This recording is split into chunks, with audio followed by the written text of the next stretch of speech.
Genesis chapter 3, verses 6 and 7. And when the woman saw, that is Eve, when the woman saw that the tree was good for food, and that it was pleasant to the eyes, and a tree to be desired to make one wise, she took of the fruit thereof, and did eat, and gave also unto her husband with her, and he did eat. So she ate, he ate. Verse 7. And the eyes of them both were opened, and they knew that they were naked, and they sewed fig trees together and made themselves aprons. Where we are now, I've now opened up various lines of inquiries that we actually need to pursue. So I'm going to run through that. Okay, the question is, how did the story of the encounter between Eve and serpent end? Obviously, we've read that in the story, but we are going to explore that. Okay. And the reason why we want to ask that is, what was the effect that the conversation that Eve had with the serpent, obviously with Satan, what was the effect that that conversation had on her? And what was the corresponding outcome? What was the corresponding outcome with respect with Eve and Adam? And how does that affect us, their descendants? How does that affect their relationship with God? How does that affect their relationship with Satan? Again, like we said, Adam was not deceived. The question, remember, we are talking about the inquiry that this story has opened up. Adam was not deceived. The question is, why did he eat? Why did Adam eat of that fruit? Adam knew exactly what he was doing. Yes, Eve was deceived, then she ate. But Adam was absolutely not deceived. He had both eyes open. He knew what he was walking into. But Adam still went ahead to eat of that fruit. And the question is, why? More inquiry. What was in all this for Satan? What was in it for Satan? We have touched a little bit of that question, of that inquiry, but somewhere down the line, we have to look a little bit closely to that. And also, we have to ask ourselves, what lesson can we learn from all this? Because this is not just about just telling story. It's about us learning lesson, because we are passing, we are where we are, okay? And we are facing our own challenges, we are facing our own temptation. And how does all this affect us? What lesson can we learn from all this, particularly with respect to the scheme, the deceit, the wiles of the devil, his strategies, his tactics, his tricks? Because he used the same trick, he used the same deceit, he used the same schemes, he used the same, lies.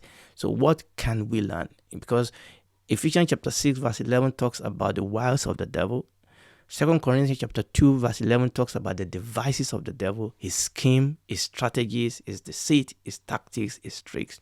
So what does this part of the scripture that we have read, that we are learning, that we are studying, what lesson can we learn? And also, we want to look at the question, the inquiry. What does this story of the fall, what does it reveal to us about the character and the nature of God? So let's go back. Let's deal with the first question. How did the story of the encounter between Eve and the serpent, how did it end? We've mentioned it. Very explicit. She ate, he ate, Satan won. But when you look at the Genesis chapter 3 verses 6 to 7, it revealed to us that there were some things that happened to Eve as a result of this conversation that then led her to eating the fruit. I want to put it in a little bit of a graphic form so that you will see what I'm trying to say. That is the conversation that Eve had with the serpent, or Eve had with Satan. And there was the action there. That was her and him eating the fruit. But actually, there was a connection. The conversation caused a shift inside Eve, and that shift inside Eve caused her to take the action she took. So her action was fundamentally her own action. Okay? And she cannot blame anybody for it. All right? So we are going to look at the Bible again and look at this shift. I want us to look at this. Again, remember, we are studying this. Number one, we need to know what happened. Number two, this is exactly what the devil still does today. So let's put that Genesis chapter 3, verses 6 to 7 back. This time around, we want to emphasize what happened inside Eve. The Bible says, and when the woman saw, now this is what happened. The conversation has happened, but the conversation is now causing a reaction inside Eve. This conversation is almost like somebody has sown a seed inside you. Okay? Somebody has sown a seed, and that seed is beginning to germinate. And this is what I'm saying. This is what makes the Eve action, this is what makes her responsible. Okay? Because she acted out of her own processing of the information she was given. She acted out of her own acceptance or rejection of the information she had to interact with that information, and she has to make up her own mind whether what she was hearing was right or not. And the Bible says that the result of this conversation is that if so, that the tree was good for food, and it was pleasant to the eyes, and a tree to be desired make one wise, then she took it. Now, if that conversation did not make this fundamental and foundational shift in her, she wouldn't have eaten.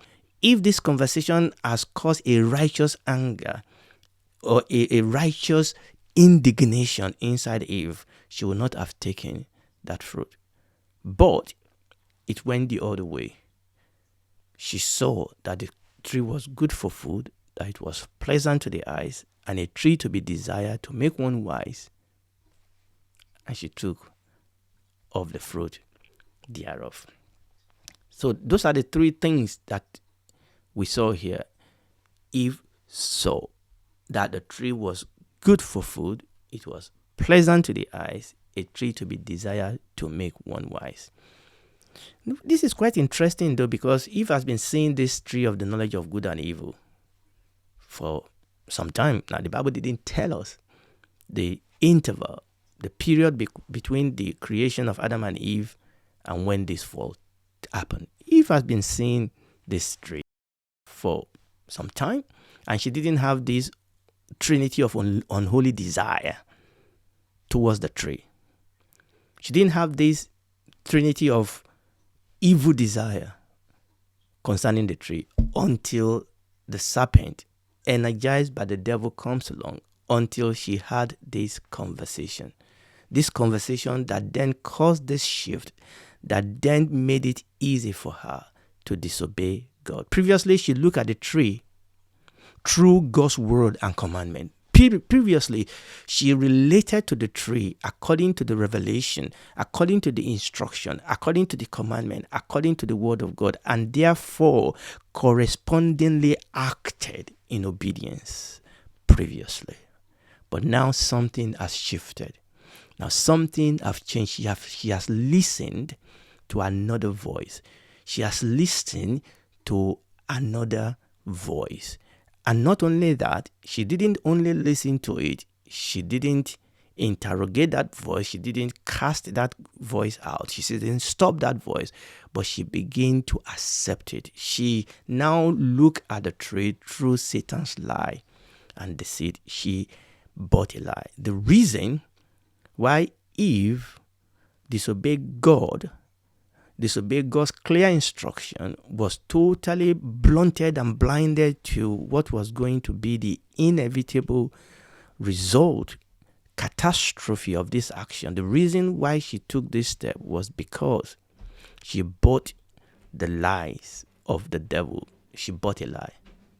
She now looked at the tree through Satan's lie and deceit. And I see a lot of this happening today. People talking about eternal things because they have bought a lie. People challenging truth, the truth about God, the truth about life, the truth about the future, the truth about eternity, the truth about eternal judgment. People challenging that because they have bought into a lie. They are bought into a lie of atheism.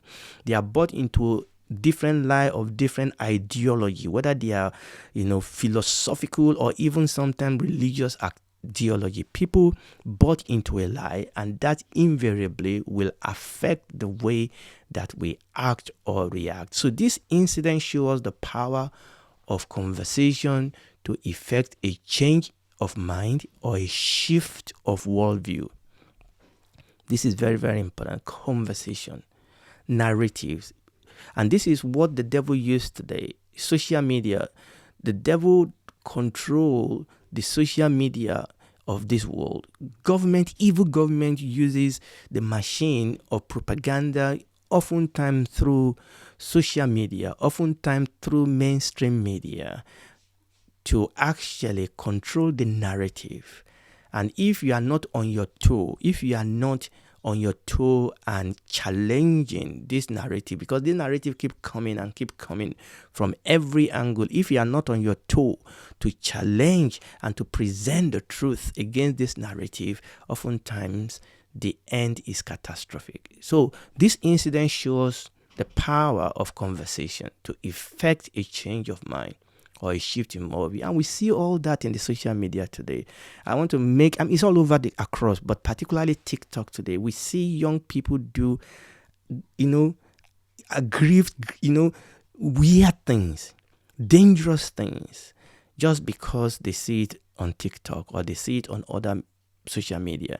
And people's lives have been ruined sometimes by all this conversation and by all this narrative. To be clear, this can be used for good and can be used for evil. It can be used for good conversation.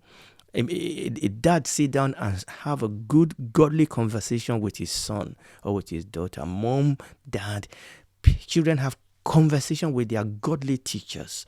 Okay, so I'm not saying that it can be used both ways, and it has been used both ways. It has been used for good and it has been used for evil. I've watched many films. I don't know if you're a sport person. There are times when you watch the first half of a contest and the second half was totally different.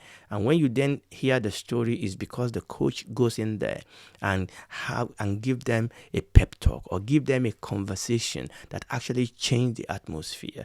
In the time of war, we have leaders that come and give great speeches that actually encourage and lift the whole nation and finally lead to victory. So this is important. There is power in words. There's power in conversation that can change mind, that can change worldview, that people have used down history and are using even today to change mind, either for good or for evil.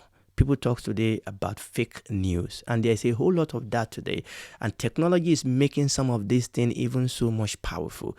In the realm of sales, in the realm of advertisement, people know the power of these things, and they use various means and various methods to try and convey their product across, to try and lay down a narrative. Sometimes people use the power of movies and all sorts of things, music, put down a narrative. That is why the Bible says that evil conversation corrupt good manner. When we move with the wrong pack, with the wrong group of people, it corrupts good manner. Also, good conversation, good people, good group of people also can enhance good manners. Praise the Lord. So it is very, very important for us to know that there is need for us to learn how to enhance this power of conversation for good in our relationships, in our relationship with God, in our relationship with people, our husband, our wife, our spouses, our children, our parents, our friends, even strangers, even in evangelism. What do we do when we evangelize? It's conversation. It's not just mere conversation. There is power in that conversation. But that is what we do. We go to preach the gospel. And that is why it is important to know, how do I harness the power of conversation so that I can use it for good, so that I can use it to expose evil and to establish righteousness. Amen. So what we see here is Eve made a strategic mistake. And I'm going to look at that as we begin to bring this to a close. She entered into this conversation, and that's not a problem, okay? She entered into this conversation, and that's not a problem. Why? Because she was well equipped to win that conversation. She was well equipped to win the conversation because, for one thing, she had dominion over the serpent. She could have easily seen through the lies of the devil. She could have easily seen through the lie that the serpent was, peddling. God has already told them. She has seen the goodness of God. She has seen the kindness of God. She has seen the blessing of God. She was living in an opulent garden of delight. Okay? God has been coming down to speak to them. So she definitely was equipped to expose this lie. She could have easily seen through that lie with the wisdom that God has given her, but she didn't do that. Also, like I said, she had the dominion, she had the power to actually command the serpent to shut up and get out. Sometimes there's some conversation you engage in, but there's some conversation you cast out. And this is very, very important. Eve had the wisdom to win this, but she also had the power to shut the mouth of the serpent and to cast it out. Even though she was well equipped to do this, yet she lost the narrative. Yet she lost this contest. The question is why? Like I said, very simple. Eve did not deploy all the resources, the wisdom, and the power that was available to her. She was intellectually sloppy. And this is very important. She was intellectually sloppy. Let's read Proverbs chapter 4, verse 23, and I'm going to read it in a couple of translations. KunYem say, keep your heart with all diligence, for out of it are the issues of life. Amplify says, keep and guard your heart with all vigilance, and above all that you guard, for out of it flow the spring of life. The God's word translation says, guard your heart more than anything else, because the source of your life flow from it. Guard your heart more than anything else, because the source of your life flows from it. Eve was not diligent in this encounter. I don't know why. I don't know the reason for this. The Bible didn't tell us. She had the wisdom, she had the power, but she did not diligently apply. The Bible says we should guard your heart more than anything else. Don't be sloppy. Don't expose yourself unnecessarily to unnecessary temptation. Guard your heart. Don't let people come around you and speak evil and poison your mind. Don't be a garbage can that people can just come and dump anything they want. Don't make it difficult for people to come and be careless around you, especially concerning the things of God. Running down the things of God, they can be shut them down. I am a Christian. You don't say that in this environment. You don't say that in this room. You don't say that in this house. Okay. If there are people that are open to conversation, you can converse with them to see if you can help them. But if they don't want to be helped, stop their mouth and cast them out. Protect your mind. There are some channel you must not be listening to. There are some broadcasts you must not be exposing yourself to, because you and I have to guard our heart. And there are some conversation you need to expose yourself to, because they build your heart, because they build your capacity, because they build your resolve. Eve was intellectually sloppy. She was overwhelmed by the sheer audacity and the volume of Satan's lie. And there's a whole lot of that today. Do you know your body? God created our body to fight sicknesses. Do you know that? God created our body to fight sicknesses. But when the infection is overwhelming, then the body is overwhelmed, cannot fight it again. And that is exactly what was happening here. Number one, the very audacity. Sometimes some people can tell such a big lie that you're beginning to wonder, what am I hearing? The audacity. People are so bold, people are so loud because it's coming from the social media, or because it is that professor that said it, or it is that celebrity that said it. The audaciousness with which they say sometimes takes us aback. No, you must not allow that to overwhelm you. Or sometimes it's just the sheer volume. These things are coming to you from every side, from top, from bottom, from side, from front and back. You are hearing it on social media. You are hearing it on the mainstream media. You are hearing it in your school. You are even hearing some of these lies in churches, in people that call themselves Christian. And sometimes the sheer volume of some of this lie can be overwhelming. That is the reason why, number one, you must not open your mind up to any information, and number two, you fill your mind with the truth, and then you'll be able to stand against the wiles of the devil. And finally, Eve allowed the opponent to dictate the terms of the conversation. Oftentimes people come, they want to dictate the term, tell me, prove to me prove to me that God exists. Well, can you prove to me that God does not exist? Conversation is two ways. If you want me to prove my situation, my standing for you, you prove to me your own standing.